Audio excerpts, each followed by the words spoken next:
Bonjour, je viens vous donner mes impressions pour cette année 2022 au niveau de l'immobilier en Floride. Alors pour commencer par les généralités économiques, vous allez dire que je me répète d'une année sur l'autre, mais en fait la Floride est vraiment idéalement placée au niveau économique aux États-Unis. Toujours pour la même raison, une raison démographique. On a à peu près tout le nord des États-Unis et beaucoup de Canadiens qui veulent venir s'installer en Floride, dans les zones tropicales. Alors les zones tropicales aux États-Unis, c'est la Floride et puis un petit peu la vallée du Rio Grande, mais on peut pas dire qu'il y a vraiment une pression immobilière sur la vallée du Rio Grande. Ceci dit, pour parler démographie, on a un peu plus de 200 000 nouveaux habitants en Floride chaque année. Alors, on parle bien d'habitants, hein, on ne parle pas d'investisseurs ou de touristes ou de snowbirds, des vrais habitants. On en a plus de 200 000. Le Texas en a 300 000. Tout simplement parce qu'il y a énormément de flux de Californie vers le Texas. La Californie perd des habitants. Et en tout cas, certaines villes en perdent beaucoup et le Texas en gagne énormément. Donc 300 000, c'est vraiment énorme. Si c'est un grand État, c'est bien réparti, mais voilà, on a un mouvement vers la Floride, on a un mouvement nord-sud démographique qui est évident aussi, parce que si des gens veulent venir habiter en zone tropicale, par exemple en Sud-Floride, on a aussi des familles qui souhaitent simplement s'installer dans des zones moins chères et donc qui viennent vers le sud. Hein, c'est le cas par exemple des Californiens, ils ne cherchent pas spécifiquement à avoir du soleil aller à la plage toute l'année, ils cherchent surtout à être dans des zones où ils vont avoir moins d'impôts, des loyers moins chers et ce qui va leur faire un petit peu plus de cash à la fin du mois. Et quand on arrive de Californie, il n'y a pas vraiment enfin voilà, ailleurs c'est quand même un petit peu plus facile de vivre dans les États du Sud. Donc c'est tout le sud des États-Unis, ce qu'on appelle le sud classique, c'est-à-dire le sud-est, du Texas jusqu'à la Floride, les Carolines, la Virginie, qui profitent de ce mouvement. Simplement, les zones tropicales vont bien entendu être les premiers bénéficiaires de ce mouvement. Elles l'ont toujours été. Alors, si je me répète chaque année, vous remarquerez que l'année dernière, j'ai pas fait de vidéo quand même à la fin de l'année 2020 parce que simplement quand je sais pas quoi dire, je dis rien. Et on était dans une période d'incertitude qui était quand même assez importante, comme chacun sait, avec la Covid, on ne savait pas ce qui allait arriver, combien de temps ça allait durer, et combien de temps on allait avoir des contraintes, notamment au niveau international, pour les Français, pour les Canadiens, qui veulent acheter ici, et qui vont s'intéresser à ma vidéo. Donc quand je ne sais pas, je dis rien. Et, et c'était le cas.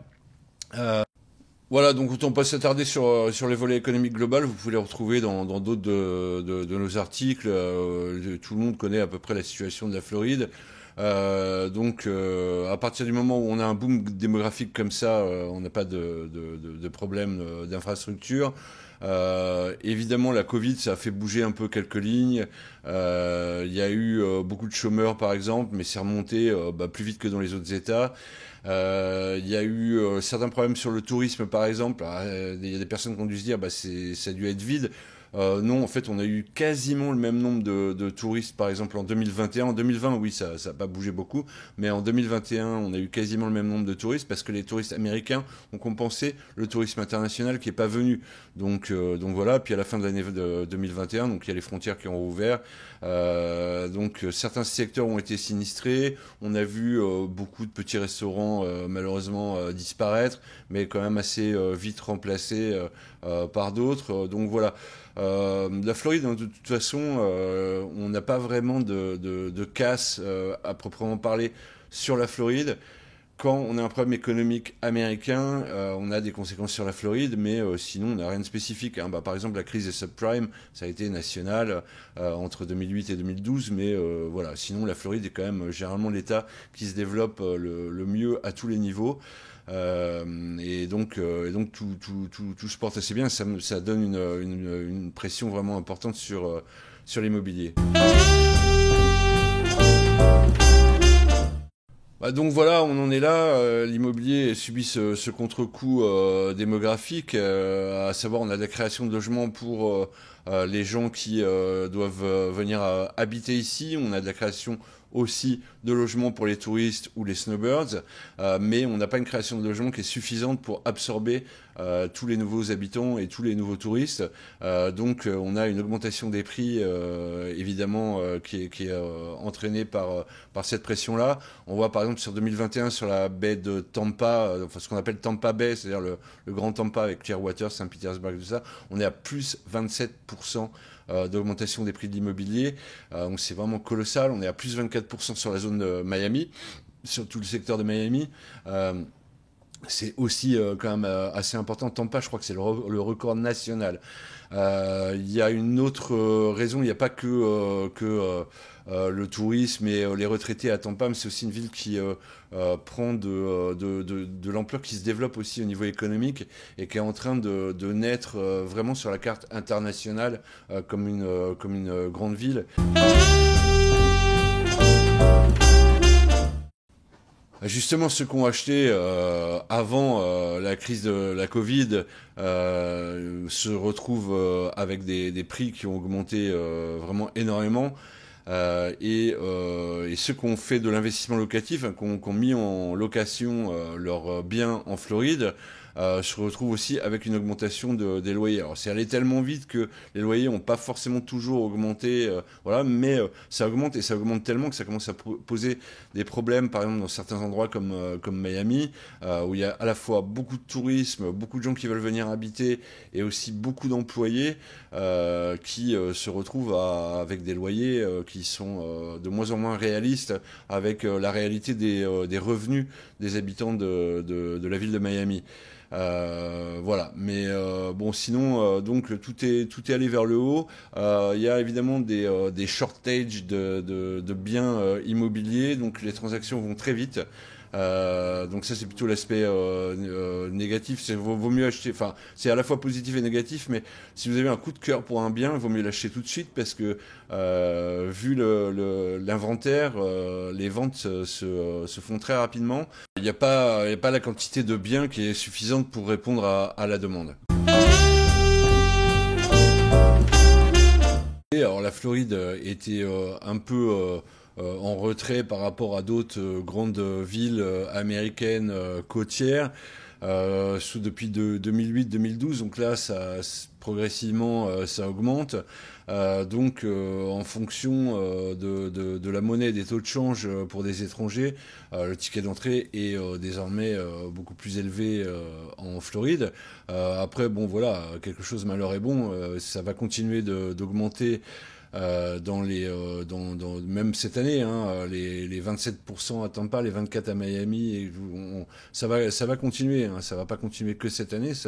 On est sur une bonne tendance parce que finalement cette pression qu'on a eue de gens qui veulent quitter le nord des États-Unis, qui veulent quitter les appartements qui ont été peut-être un peu trop confinés à New York, à Montréal, pour venir s'installer en Floride. Bon, alors ça a accentué le mouvement, mais ça a accentué un mouvement qui est quand même relativement naturel, qui n'est pas nouveau pour nous. La Floride, ça augmente depuis tout le temps, en tout cas depuis 2008. Depuis la crise des subprimes, ça n'a jamais cessé d'augmenter. Donc si vous investissez aujourd'hui, ça fait un ticket d'entrée qui est important, mais en revanche, vous êtes certain d'être sur le meilleur marché aux États-Unis, ou presque, hein. Parfois, ça va peut-être être le Texas. Parfois, ça peut-être. Le Sud augmente en général, hein, la Géorgie, le Tennessee, les Carolines, même jusqu'au Kentucky, il y a des bonnes affaires à faire au niveau immobilier. Donc voilà, mais en tout cas, la Floride sera toujours dans le duo, le trio de tête, c'est évident. Et au final, la région de Miami, Tampa, Orlando sera toujours une très bonne région pour investir. Tampa Bay est vraiment un endroit qui se développe à très grande vitesse. Donc les gens qui viennent en Floride pour travailler, investir, créer une entreprise, racheter une entreprise, ont beaucoup plus de choix aujourd'hui parce que s'ils veulent venir en Sud Floride, donc dans la zone un peu tropicale, ils ont la région de Miami, donc qui est vraiment la plus tropicale, et après dans le centre Floride, il y a aussi beaucoup d'activités autour d'Orlando, donc de Tampa. Aujourd'hui, c'est assez nouveau, les deux villes sont assez proches d'ailleurs, hein. Et puis de l'autre côté, on a aussi la région de Melbourne où il y a beaucoup de gens qui viennent travailler dans l'aéronautique. C'est près de Cap Canaveral. Et puis il y a aussi beaucoup d'agriculture en Floride centrale. Donc on a des pôles assez différents. D'activités et voilà, donc Miami est pas seul et on voit aujourd'hui dans la présence des Français ou des Canadiens qui arrivent, qui vont s'installer aussi bien à Miami, parfois un peu plus loin, à 60 km, 100 km, ils vont aller vers Fort Lauderdale ou vers Palm Beach, toujours dans l'aire urbaine de Miami. Mais ainsi, Tampa, Orlando, on voit quand même aujourd'hui une plus grande répartition des gens qui viennent habiter pour travailler en Floride. Après, pour tout ce qui est tourisme, résidence secondaire, investissement locatif qui va être lié au tourisme. L'investissement locatif lié au tourisme, alors Tampa peut le faire aussi, hein, il n'y a pas que Miami. Sur Orlando, il y a de l'investissement locatif, il y a beaucoup de Français qui investissent à Orlando, mais ça va être pour avoir du retour, pas spécifiquement sur le tourisme, mais plutôt sur de la location à long terme. Ce qui est possible de faire aussi partout en fait, hein, partout il y a de l'activité qui se développe, mais comme c'est des villes, tout le sud de la Floride et le centre se développent très vite, c'est quand même une activité qui fonctionne bien. Sur le tourisme pur, on a toujours quand même beaucoup de gens. Alors Miami évidemment c'est ce qui est le plus cher, donc Miami Beach, c'est vraiment très cher. Il y a une pression qui s'arrête jamais là-bas non plus, donc on va avoir surtout des gros budgets qui vont investir sur Miami Beach. Mais bon, après, quand même quand on remonte sur Fort Lauderdale, ça reste quand même assez cher. Et puis après, il y a Palm Beach, et puis on peut remonter. Alors, plus on remonte, plus il fait froid, hein, pour ceux qui ne connaissent pas. Ça reste quand même relatif, hein, parce que je pense que les matinées peuvent être un petit peu fraîches sur le Martin County, de la région Stewart, Fort Pierce, mais enfin bon, quand même, ça va, quoi. Surtout quand tu arrives du Canada, faut quand même être assez frileux pour retrouver qu'il fait froid dans le Martin County, mais bon, voilà. Ceci dit, il y a beaucoup de gens, ils viennent ici, c'est quand même pas pour rigoler avec les températures. Ils veulent avoir l'été toute l'année. Donc ça n'existe pas, mais c'est vrai qu'à Miami, on n'a pas beaucoup de froid quand même. Donc voilà. Les francophones, comme je vous disais, les Français vont aller beaucoup à Miami. Les gros budgets en général, sur les Français, les Canadiens, tout le monde. Voilà. Après, pour des budgets. Alors, il y a des gros budgets évidemment. Sur Fort Lauderdale et Palm Beach, tout le monde sait qu'à Palm Beach, il y a un grand nombre de milliardaires. Mais en dehors des grandes villes, donc sur ces comtés-là, qui sont le comté de Broward pour Fort Lauderdale et puis Palm Beach pour Palm Beach, sur le reste des comtés, il y a peut-être plus encore quand même des opportunités d'avoir des logements un peu moins chers que sur Miami-Dade. Miami-Dade est vraiment, vraiment, vraiment saturé. Donc voilà, mais c'est sûr que l'aire urbaine de Miami en général, donc c'est les trois comtés de Miami-Dade, Broward et Palm Beach, c'est toujours là que la plupart veulent venir s'installer. Alors j'oublie pas, il y a une autre zone tropicale de l'autre côté de la Floride, hein, autour de Naples. C'est vraiment extrêmement agréable, c'est beaucoup plus calme. Il y a aussi des opportunités dans certaines villes comme Bonita Springs, entre Fort Myers et Naples. C'est vraiment complètement différent. Il y a quand même pas énormément de gens qui vont s'expatrier, venir du Canada ou de France pour le moment pour venir créer des entreprises ou travailler dans des entreprises sur la côte sud-ouest. Ils vont quand même toujours plutôt venir dans les villes que j'ai citées auparavant, Miami, Tampa Bay ou Orlando, mais Naples, c'est une qualité de vie qui est assez incroyable. Il y a peut-être un petit peu moins de services, c'est beaucoup plus petit que l'ère urbaine de Miami. Donc voilà, mais par contre, ça a des avantages qu'on n'a pas ici, à savoir qu'on va encore pouvoir trouver des endroits un peu moins chers. Les plages sont vraiment à couper le souffle. Il y a une ambiance village voilà, qu'on n'a pas nous dans l'aire urbaine de Miami. Donc c'est un petit peu différent. C'est agréable aussi, hein. Un petit mot spécifiquement sur les snowbirds canadiens. Alors, le snowbirding, il a commencé dans les années 1980 à Miami, sur la région nord de l'agglo de Miami-Dade. Ça a beaucoup poussé sur Hallandale, qui est donc le sud du comté de Broward, hein, ça touche Miami-Dade, Hallandale, Hollywood. Et en fait, progressivement, la ville de Miami se développant comme une vraie ville, le snowbirding a été un peu repoussé par la pression immobilière un petit peu plus au nord. Donc aujourd'hui, il y a encore un petit peu sur le nord de Miami-Dade, comme Sunny Isles, Aventura, North Miami Beach. Il y a encore un petit peu de régions fréquentées par les snowbirds. Après, donc il y a tout le comté de Broward, hein, là, il y a de Hallandale jusqu'à Pompano Beach, Deerfield Beach. Euh, il y a tous les types d'offres pour les snowbirds, donc c'est vrai que la pression, elle continue vraiment sur le comté de Broward, ça se dément pas, puis ça va pas se démentir dans les décennies qui viennent. Et après, ça progresse un petit peu sur le comté de Palm Beach. Alors c'est pas nouveau, hein, Palm Beach aussi, jusqu'au nord du comté, hein, tout le comté de Palm Beach, il y a quand même des snowbirds, un peu moins qu'à Broward, mais il y en a quand même beaucoup. Et après, la nouveauté, c'est qu'on va en avoir un petit peu au-dessus encore sur les comtés de Sainte-Lucie ou Martin, autour de Port-Sainte-Lucie, de Seward, Fort Pierce. Là, la pression, elle continue, simplement parce que, comme je disais, il fait peut-être un petit peu plus froid le matin, l'hiver, mais par contre, vous avez des tickets d'entrée sur tous les types de biens, que ce soit les appartements, les maisons mobiles, les maisons. Vous avez des prix qui commencent quand même à un niveau assez inférieur. Voilà, bon, après, quand vous êtes un peu dans les terrains, parce que les vues sur mer, où que vous soyez, c'est quand même assez cher. Bon, j'ai déjà cité un certain nombre d'endroits qui se développent bien en Floride, et notamment dans la Floride centrale et sud Floride. Des endroits où réaliser des investissements. Vous avez deux types d'investissements, hein. Vous avez les investissements qui peuvent être un petit peu plus compliqués, qui sont liés au tourisme. Donc c'est de l'investissement locatif pour de la location à court terme.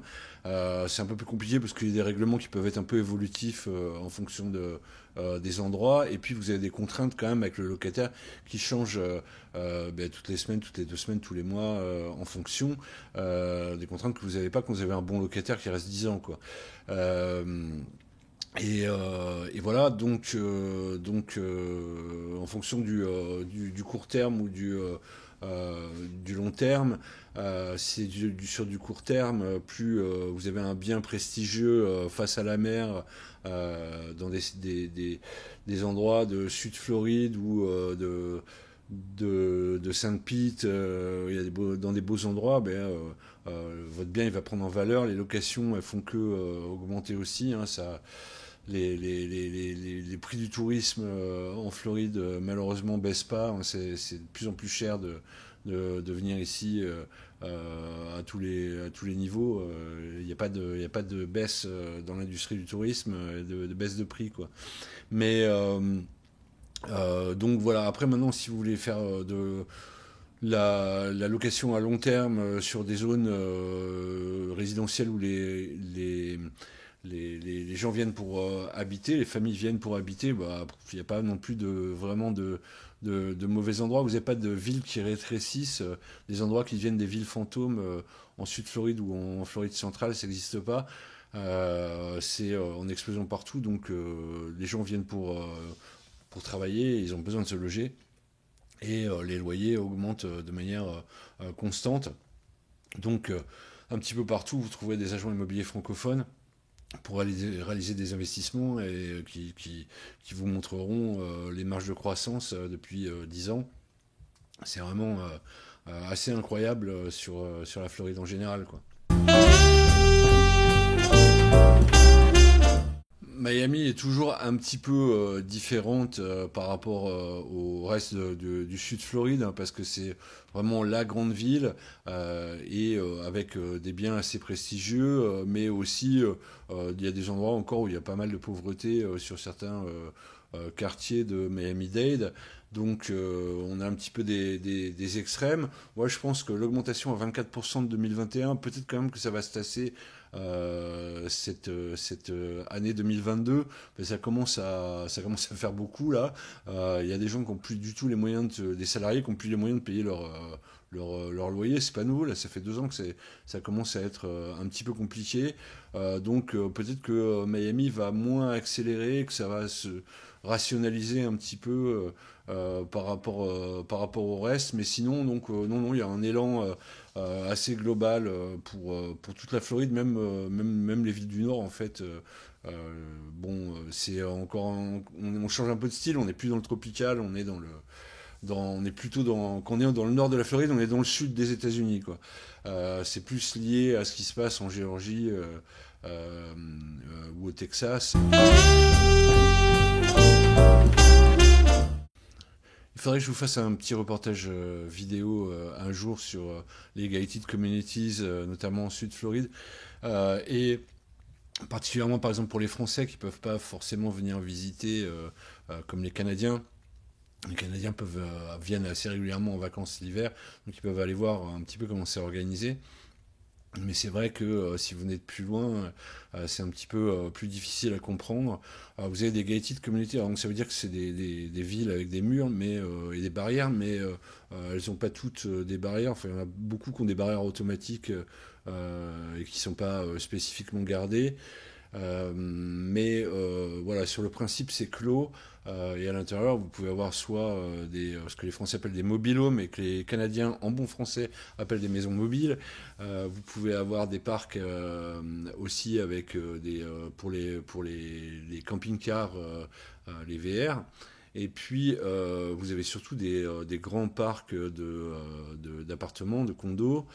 Euh, et donc, voilà, pourquoi est-ce qu'ils sont moins chers? Ils sont moins chers parce qu'il y a moins de pression, parce qu'il n'y a que une tranche d'âge précise qui va mettre la pression sur la loi de l'offre et de la demande. À savoir, vous avez que des gens qui ont plus de 55 ans qui vont vouloir acheter dans ces endroits-là. Donc ça fait quand même une tranche d'âge qui limite la pression, parce que ça va jusqu'à 75 ans. Après, ça peut être plus compliqué quand ce sont des étrangers, parce qu'on a beaucoup de villes donc, où on trouve 50, 40, 100% de Canadiens francophones, par exemple, principalement des Québécois. Et donc, voilà, ça fait moins de pression et ça fait que les prix sont moins chers aussi pour cette raison-là, pour d'autres raisons. Alors, ceci dit, si vous êtes curieux sur cette question-là, il y a des résidences comme ça, des parcs de résidences privées qui ne sont pas limités aux 55 ans, il faut le savoir. Et il faut savoir aussi que dans les 55 plus, il y a aussi assez régulièrement des quotas de non 55, de moins de 55 qui sont acceptés dans ces résidences-là. Donc voilà. Globalement, si vous voulez un avis, mais encore une fois, il va falloir vraiment que je fasse une vidéo pour vous montrer les différents types de biens qu'on peut trouver. Par exemple, dans les appartements, euh, il y a des choses que moi je trouve assez vilains. Et puis il y a des choses que je trouve plutôt pas mal. Des appartements pas mal. Avec évidemment des services collectifs. Tout est collectivisé, hein, les piscines, les tennis, les parcs. Voilà, vous avez des choses plus ou moins bien, mais enfin à la limite après, j'imagine il en faut pour tous les goûts. Avec des tickets d'entrée qui peuvent être à partir sur Broward, je pense qu'on peut trouver des choses à partir de 70 000 encore, 70 000 dollars US. Et puis après, sur les appartements, ça peut monter 150 000 à peu près, en fonction du nombre de chambres, et puis du parc et des services évidemment qui vont être offerts dans le parc, hein. Si c'est gardé avec un vigile, ça va vous coûter un petit peu plus cher au niveau du prix d'entrée. Puis après aussi, bien évidemment, au niveau des charges mensuelles que vous allez payer, là, vous pouvez trouver, ça va de 250 $ à 1500 peut-être, quoi. Pas plus en tout cas, mais généralement c'est quand même bien inférieur à ça, hein. Sur des parcs où par exemple il y a beaucoup de Canadiens, on va avoir des charges à 500, 700, des fois moins, 400. Euh, donc voilà, les endroits sont assez.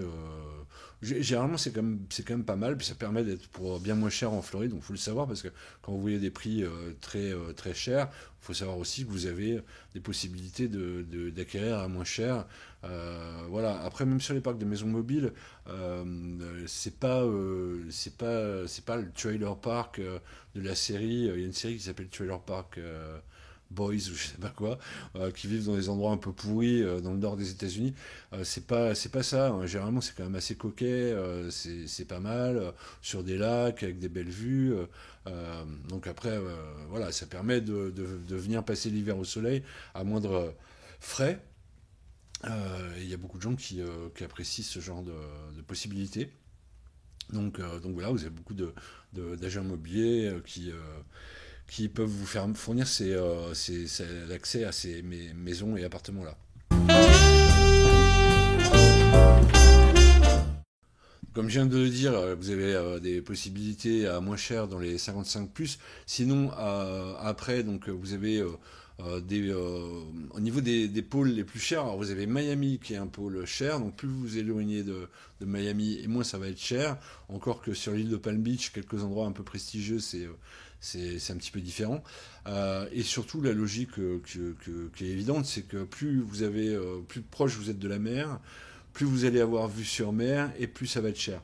Donc plus vous vous éloignez, plus vous allez avoir des tarifs raisonnables, sachant que plus vous allez vous approcher aussi des Everglades et plus vous allez, dans certaines villes en tout cas, être sur des endroits où vous pouvez acquérir des ranchs. Par exemple, si vous allez sur l'ouest de Broward, il y a beaucoup de ranchs. Et ça, évidemment, vous achetez pas un ranch pour 100 000 $, hein, ça c'est pas possible. Donc voilà, mais sinon, voilà, plus vous descendez proche de Miami Beach, et plus ça va être cher. Plus vous vous éloignez de la mer, et moins ça va être cher. Avec après, évidemment, des poches de luxe, surtout sur les fronts de mer. Mais pas uniquement, vous avez quand même des très beaux endroits à la campagne aussi, quoi. La définition du luxe, elle est un petit peu en train de changer parce que, bon, après, vous avez toujours les classiques. Au niveau des zones géographiques, en revanche, ça change pas, hein, que ce soit Miami Beach, que ce soit Golden Isles, près d'Aventura, que ce soit euh, Palm Beach, l'île de Palm Beach, et Jupiter Inlet, juste au nord de Palm Beach. Enfin voilà, vous avez des endroits comme ça assez privilégiés. Ça change pas. En revanche, ce qui change, c'est les capacités financières des acheteurs. Il y a beaucoup de gens, deux catégories, hein, des retraités par exemple, qui se sont demandés pendant le confinement pourquoi ils restaient dans des appartements de Manhattan qui valent des millions, alors qu'ils pouvaient venir habiter en Floride, et en vendant leur appartement, ils pouvaient acheter une grande maison avec un jardin sur le front de mer, ou bien quelque chose d'encore plus grand avec des chevaux. Voilà, donc il y en a qui se sont dit le confinement, ça a été le déclenchement pour venir habiter en Floride. Mais c'est pas le cas uniquement de retraités fortunés. C'est-à-dire que vous avez des gens, des chefs d'entreprise ou des cadres à gros salaires de New York qui se sont rendus compte qu'ils pouvaient travailler à distance. Et vous en avez de plus en plus qui viennent acheter ici. Et alors ils achètent cash avec des choses qui pour eux leur semblent pas chères du tout, alors que voilà, donc tout est très relatif. Le luxe en Floride était quelque chose d'assez abordable pour des fortunés de New York ou des grandes villes des États-Unis qui ont voulu venir ici. Et donc on a effectivement de plus en plus de gens qui viennent travailler. Euh, soit à temps partiel, soit à plein temps. Alors, à temps partiel, ils prennent l'avion, retournent à New York, à Chicago, et puis après, ils reviennent ici. Alors, c'est quelque chose qu'on voit aussi. On a de plus en plus de chefs d'entreprise du Canada. Dès qu'il fait trop froid, ils prennent l'avion et viennent continuer de travailler sur leur ordinateur avec leur téléphone portable à côté de la piscine, que ce soit des propriétaires en Floride, que ce soit des gens qui viennent à l'hôtel. Mais bon, à force de venir à l'hôtel, au bout d'un moment, ils passent le pas et puis ils vont acquérir un bien ici, ce qui leur permet voilà, de se sentir chez eux une partie de l'année quand il fait trop froid au Canada ou tout simplement quand ils ont envie de venir ici. Oui, c'est facile d'acquérir un bien ici, soit pour le mettre en location, mais il y a des gens qui s'occupent de tout dans ces cas-là, hein. Vous passez par des conseillers, des gens qui vont se charger de vous accompagner pour votre achat et pour vos mises en location. Et puis autrement, si vous voulez venir habiter, oui, c'est pour ça qu'il y a beaucoup de Français, de Canadiens surtout à venir ici. C'est que finalement, c'est pas très exotique comme système comparé à ce qu'on peut trouver en Europe ou ici c'est facilement compréhensible. Donc voilà, enfin regardez, les gens qui s'y intéressent, ils comprennent très rapidement comment ça fonctionne. Et viennent ici. Donc il faut quand même faire appel à des bons professionnels, parce qu'il y a quand même quelques petits pièges. C'est assez facile de devenir agent immobilier, agent d'immeuble en Floride. Donc, on a eu quand même des amateurs pendant pas mal d'années, surtout à partir de la crise des subprimes jusqu'à il y a quelques années. Euh, Là, ça a quand même bien baissé, mais moi, je vous conseille quand même de faire appel à des agents qui sont vraiment reconnus sur la place.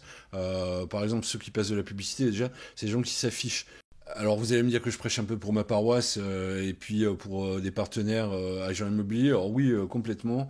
Il y a un écosystème de gens qui travaillent ensemble. Après, il y a des gens qui passent de la publicité ailleurs, hein. Je ne vous dis pas spécifiquement de travailler avec nos partenaires, mais en revanche, voilà, il y a les gens qui s'affichent et puis il y a les gens qui bricolent sur le côté. Donc ça, vous prenez vos risques.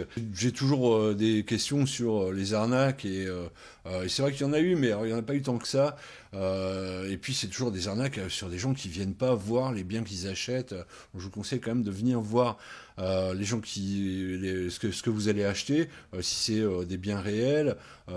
Bon voilà, après on a des choses quand même un petit peu curieuses. Quand on a eu des centaines de Français qui ont acheté auprès d'agents immobiliers de Floride apparemment des biens dans le Dakota du Nord ou à Détroit de choses qui n'existaient pas. Ils n'avaient même pas le titre de propriété. Donc effectivement, mais c'est quand même assez curieux, quoi. Nous, on n'a jamais eu d'histoire comme ça du tout avec les gens qu'on rencontre, les agents immobiliers qu'on rencontre tous les jours, qui nous passent de la publicité. Et voilà.